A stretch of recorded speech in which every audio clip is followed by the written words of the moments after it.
Hello friends, let's be back to our beautiful world of chemistry, and in today's chemistry capsule I am here with another interesting and tricky question. Here I have given 4 carbocations, 2 are of ether and 2 are alkyl carbocations. So you have to determine the stability order of these 4 compounds. Friends, pause कीजिए और try करिए what would be the answer. I hope all of you must have got the answers, so I will explain what will be the order. Friends, अगर आप देखेंगे A B C D में पहले मैं B और D की तरफ आता हूं. इधर अगर देखेंगे तो क्या होगा फ्रेंड्स, इन दो कंपाउंड्स में ये जो कार्बोकैटायन है ये कौन से इफेक्ट से स्टेबल होने वाला है.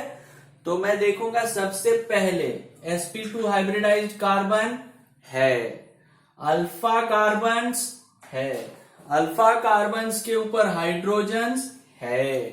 तो अल्फा हाइड्रोजन देखेंगे, alpha hydrogen in case of B कितने हैं, 6 है. Alpha hydrogen in case of D कितने हैं फ्रेंड्स, ओनली 2 है. अभी इधर आते हैं फ्रेंड्स, इधर तो अल्फा हाइड्रोजन्स तो है 3 और सी में अल्फा हाइड्रोजन्स नहीं है. लेकिन फ्रेंड्स अल्फा हाइड्रोजन से हम देखने वाले थे हाइपर कॉन्जुगेशन.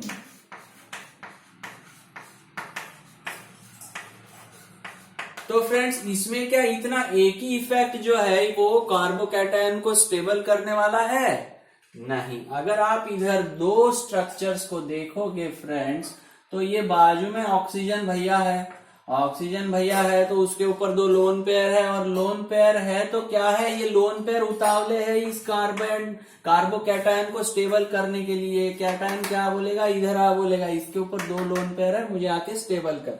और ये हो जाएगा रेजोनेंस स्टेबलाइजेशन, रेजोनेंस यानी प्लस एम इफेक्ट. इधर कौन सा इफेक्ट इसको स्टेबल करने वाला है, इलेक्ट्रॉन डोनेटिंग प्लस इफेक्ट.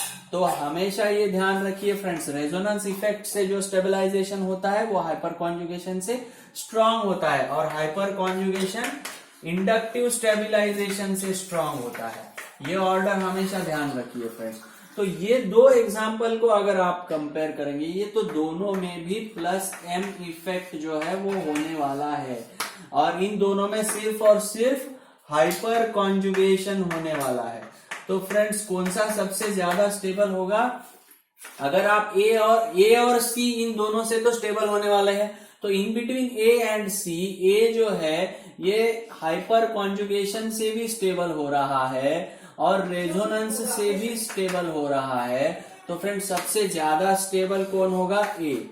उसके बाद में कौन स्टेबल होगा फ्रेंड्स, सी. इसमें रेजोनेंस स्टेबलाइजेशन है, हाइपर कॉन्जुगेशन तो नहीं है लेकिन रेजोनेंस स्टेबलाइजेशन है, और रेजोनेंस हाइपर कॉन्जुगेशन से ज्यादा स्टेबल होता है, इसलिए इन दोनों से सी ज्यादा स्टेबल होगा.